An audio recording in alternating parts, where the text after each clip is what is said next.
The Phillies, they're able to take care of business. They won 6 out of their last 7 games.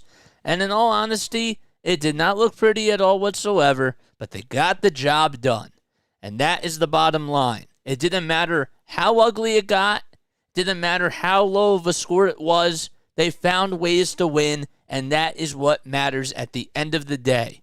Before we dissect more on how this series played out, I just want to remind you guys, first of all, my name is Jason Joseph. This is Play-by-Play with JJ. Don't forget to hit the like button, subscribe, and hit the bell icon as well. And then the other thing, too, is that if you guys want to come on, and if you guys want to give your thoughts about the Phillies and talk about how you thought that this series went down and what your overall thoughts are on this team at their state right now, please join the Discord server. The link is posted down below. It's also pinned at the very top of the live chat because I want to hear what you guys have to say, and I'd love to hear your thoughts. And with that being said, let's talk more about the Phillies. Okay, Kyle Schwarber is the leadoff hitter. I'm done. I'm done with the whole conversation. Schwarber is the leadoff hitter. End of story.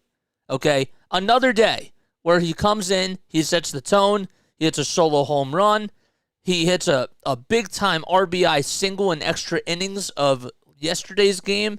That is your leader right now, and I want him getting the most at-bats. There's just, I'm done with this whole debate. I'm done with this whole conversation. He's hot right now, and I can't just take away at-bats from him because he is doing everything in his power to put this team on his back, and he's trying to send a message to every single one of those players that this is how you have to play if we're going to win. Have they been getting a lot of runs? They have not. But they did put up 6 runs in the first game. Another leadoff homer by Kyle Schwarber, may I add. JT hits a solo home run. Alec Boehm gets himself a big 2-run home run. And I don't know, there's just something grooving with this team. They are finding their rhythm. They're finding their groove. It doesn't matter who you do it against. They swept Oakland. And it's the first time that they've done that in Oakland, ever. It's not so easy to sweep a team. I don't care what type of caliber team that they are. But I was really proud of the way that Kyle Schwarber has just continued to hit the bat in June. He's doing everything in his power just to get on base and just to send a message to everybody else in that clubhouse that this is how you have to play. Good for Rob Thompson. Good for Kyle Schwarber. We'll get more to Rob Thompson in just a few moments. All right, JT Realmuto. Man, JT, I think, has been playing really good ball as of lately. And it's so nice to see him just continue to be in his groove and to see what he does behind the plate is just absolutely magnificent. I remember a couple of years ago that John Middleton said, I wouldn't trade JT Realmuto for Babe Ruth. And I can see why. He's gunning out runners left and right. He's hitting the ball really well. He's still arguably the best catcher in baseball as of right now. And I think overall he's been having such a great impact. And also, too, the other thing I realize is that the pitchers trust him. And he trusts the pitchers. Not a whole lot of people really talk about that. But when you can trust your relievers, right, and their stuff is just going, and that type of a thing, when you're throwing 101 miles per hour like Jose Alvarado, and you're not trusting your stuff, you're basically letting JT know, okay, we're not going to do this, but we're going to do this. But we're going to meet eye to eye on things, and we're going to come through, and we're going to be on the same page. You know what I'm saying? And I really think that he just does a good job at just communicating with the players and controlling the tempo of the game. And I like that. And I really feel like that's something that we haven't really discussed about, and it has to be stated. So I'm happy with how JT has been playing, and I think he's been doing a really good job. Nick Castellanos is out for 2 games with a stomach bug. You know what? Other people are stepping up. Christian Pache comes in. He's tagging up from second base on a ball that's not even hit that deep, and he's going over to third. That was crucial. And Asturi Ruiz in a really good throw. It was a bang-bang play.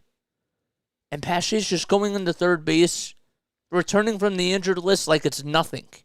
He makes an acrobatic catch out in left center field to take away an extra base hit. And at that time of the game, that was in game 1 of the series, that could have changed the tides. The tides could have changed if he doesn't make that catch.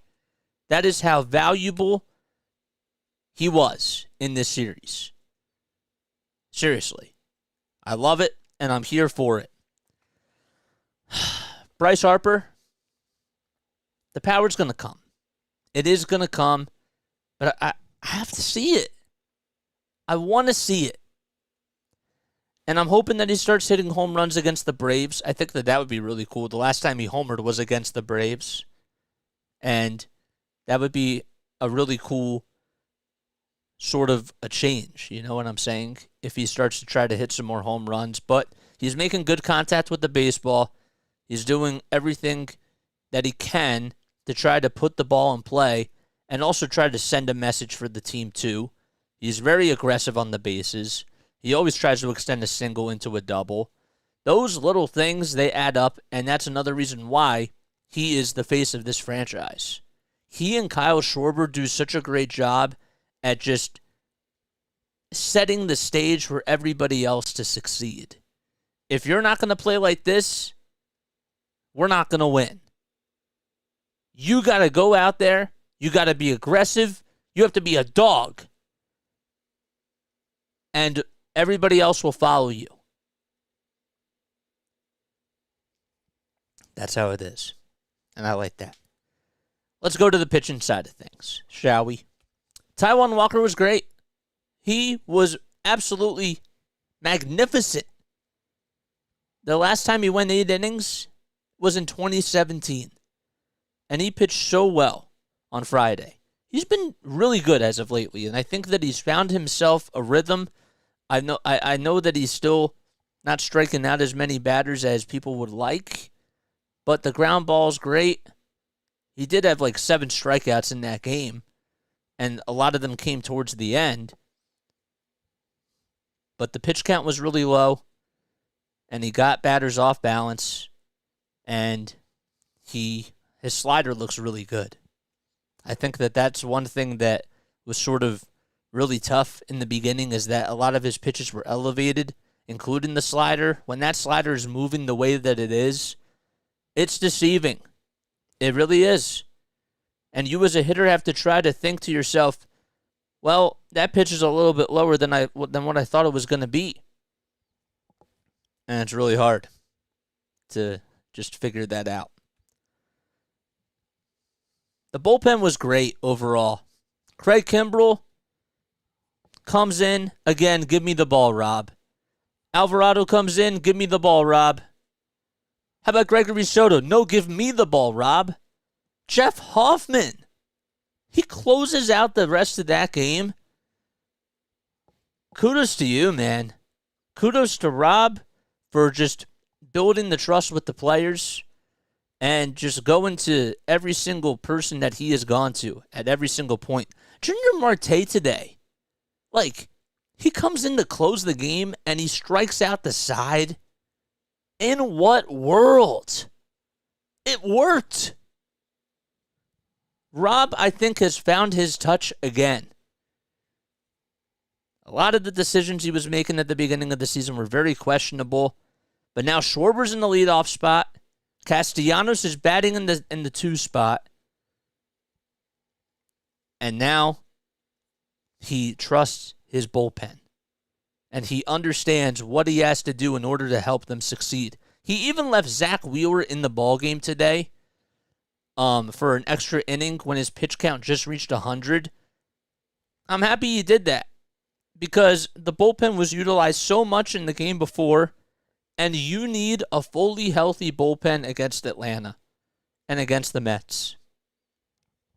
So just to get another inning out of Zach, I think was really good. It wasn't like he was dipping with his pitches or anything like that. He got into a little bit of trouble at times, don't get me wrong, but he would find ways to get out of the inning, and he would, just either strike guys out or make sure that he threw ground ball pitches, and he was successful. And Rob left him in. Didn't overdo it, didn't underdo it. It was just right. So, look, overall, this team is playing really good baseball. This team has been winning games, and they've been answering the bell. Have they left a lot of runners on base over the last 2 games? They have. Okay, I want the offense to be better, but not every game is going to look like it's a complete game. And what I mean by a complete game is where you have really good pitching and really good hitting at the same time. I know that a lot of people would expect that more with the Oakland Athletics, but they did win 7 in a row, and they beat Tampa Bay 2 times. Bad teams win, and bad teams can put up really good numbers against good teams. You're not going to win all your games. It's just not how it works. Should the offense be better? Absolutely. Can the offense improve? Yes. Bryson Stott, I didn't even mention Bryson Stott, man. The 2 RBI he had yesterday, clutch. Sack flies, doubles, fouling off pitches, working up 2 strike at-bats, and getting on, and just grinding out those at-bats. He's still so young. And it's awesome.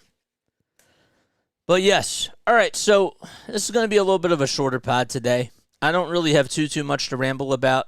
I'm just happy that they have took care of the business that's out in front of them, okay? Now they have to do a good job against the Mets. They have to do a good job against the Braves, obviously, because those are their 2 biggest divisional opponents. And it's a big test. But they have aced every single test over the last 2 weeks. This is a big one, though. This is a midterm exam. That's how big this is. But they've had some pretty big tests. Now you just have to go out there, and if you're 4-3 on this homestand, well, not 4-3. If you're 4-2 on this homestand, I'll be happy with that. If you're 3-3, not so much. I expect this team to at least take one of these series coming up. That's all I ask for. Take the series against Atlanta. I would love them to try to take the series against the Mets. But just from an overall standpoint, because the Mets have really been kicking their butts over the last 3 or 4 seasons, if they can try to find a way to win a series against Atlanta or the Mets, I'll be happy with that. You just have to win 4 out of the next 6 games coming up. That's all I ask for. That's it. Aaron Nola has to be sharp. Talk a little bit more about Aaron Nola in a little bit. But my overall thoughts are that I'm really proud of this team. And I'm happy that they're winning games because that's what really matters. It's all that matters. All right? I want to hear your thoughts down below. Also, please make sure that you come on here because I want to take your phone calls as well on the Discord server. And that's what we're going to do next. I'll also read some text messages that you guys post down below in the chat as well. But no, come on. We have 2 people on here. We're going to go to the phones, and we're going to talk a little bit more about this team. All right, so Icy Buckets, you were waiting first, so I'm going to get you to come on. Icy Buckets, you're on the post-series pod with JJ. What's good?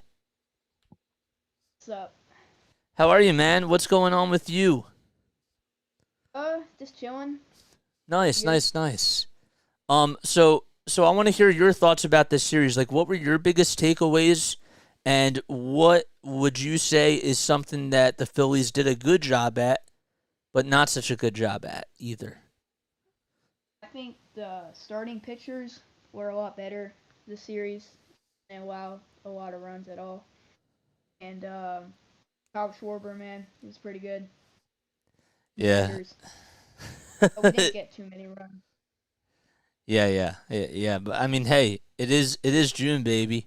It is June, and Kyle Schwarber heats up in June. Um, are you a little Yeah. bit nervous about Sir Anthony Dominguez or Nick Castellanos? I didn't even talk about Sir Anthony Dominguez, but are you a little bit nervous about him going on the injured list and all that? Yeah, I'm pretty nervous because he's our best hitter, I think, right now. Yeah. He's So, hot right now. yeah, Sir Anthony has been a really good piece out of the bullpen. So, but hopefully the Phillies can try to really just find ways to, you know, go to other pieces. I think that the one thing about this team, and correct me if I'm wrong, like I really feel like that the bullpen is just very relentless, and they have so many pieces, and everybody steps up. Like when Jose Alvarado went down, Craig Kimbrell was like, "Give me the ball." Yeah. Yeah. So, but no, dude, Pitching's gotten a lot last year, I think.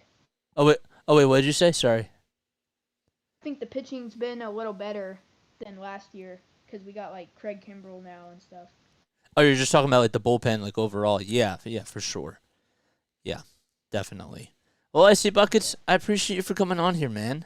I can't thank you enough for giving so much support to the channel, and I can't wait to talk to you soon, dude. Yep. All right, take it You easy, guys. man. Yep. Yep. Bye bye. All right, so that was icy buckets. Yes. All right. So and then let's get David to come on here because David was raising his hand, and I'm sure that he has some thoughts that he wants to give about the Phillies. So let's invite David to come on to speak. Once he joins, we'll talk to him. David, what's going on? You're on the post series pod with JJ. Hello there, and I'm just very happy right now because the Red Sox swept the Yankees. So I'm very happy about that. Yankees suck. That's what I'm coming here to say. But my question to you about the Phillies is that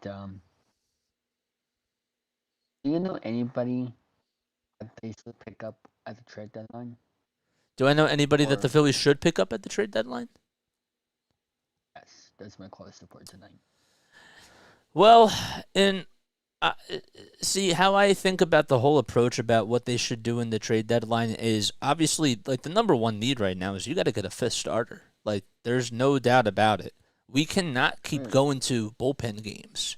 Like, especially like later on in Oh the yeah. season, the bullpen's going to get so tired, and the fact that they have gone to like these the fact that they've gone to all these bullpen games and they still use the bullpen as much as they do, that should even like give us more confidence about this bullpen because they have just answered the bell.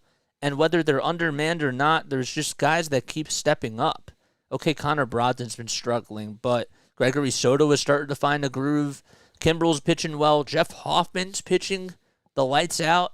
And Sir Anthony Dominguez, another guy that goes down, but Jose Alvarado's back. So it's just I Yeah. think that the whole dynamic with the bullpen has been great, and we don't need another arm for the bullpen unless we can't find another starting pitcher, which would be abysmal. And I have a lot of eyes on Dave Dombrowski, and you know how Dave Dombrowski works because he was with your Red Sox. Yes. So if he's not aggressive at the trade deadline and we don't get that fifth starter, that's not going to be good for the Phillies. Yeah, because he was a great general manager for the Red Sox back back then, and it's all about what's next because you need a fifth starter. Are right now in third place in the NL East behind Miami. Yep. um, and you're not going to win the division, of course, because the Braves are the Braves. Their lineup is the best in baseball. That's the truth. They're playing 600 percentage ball, 639 to be exact. Their lineup, like I said, is the best in baseball.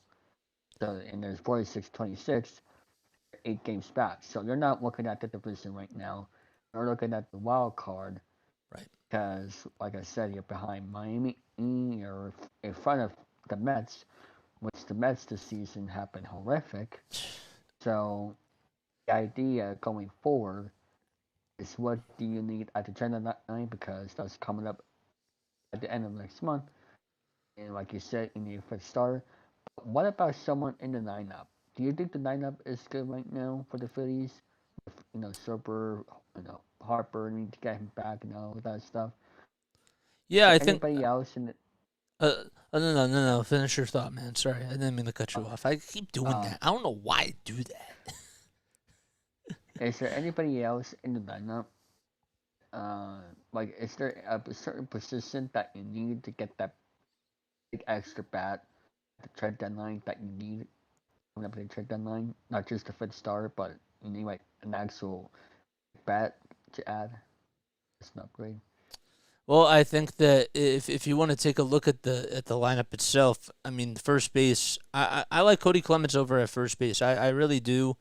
I just know that when everybody's healthy, that the bats are just going to Yeah. continue to do a really good job. I don't know if that's like the biggest need for the Phillies right now. I do feel like that Okay. they can always get pieces like after the trade deadline and acquire some and acquire some extra like utility pieces. There's always a market for that. And it doesn't matter like what the sport is, like whether it's for football, whether it's for baseball, basketball, or hockey or any of that. I just know Yeah. that the number one priority has to be that you have to go get another starting pitcher. I don't care if Andrew Painter's going to come back or not, because Andrew Painter's not here, and we need that fifth starter. Now, if they do happen to trade Reese Hoskins, that changes everything, even though he's probably not going to play this season. So if they do somehow trade Reese Hoskins, I think that it would be nice to see them try to get another bat, or if they can get a really good pitcher, then that would be a best case scenario too. The problem is, though, is that because the Phillies set the standard last season by just backing their way into the playoffs and getting that extra wild card spot, a lot of teams now believe that they are contenders too because they're competing for that Yes. final wild card spot. So a lot of them are going to be buyers. So that's the thing that makes it so we now tricky. know that we all know what Steve Cohen is probably going to do at the trade deadline because Right. the Mets. We all know what he did in the offseason. Yeah. So also with the opening, with the opener for your fifth star, why not bring someone for AAA that can probably fill in that fifth star? Because like you said, you need to save your bullpen, and why not just bring somebody up for AAA? Because we need to test out the farm system.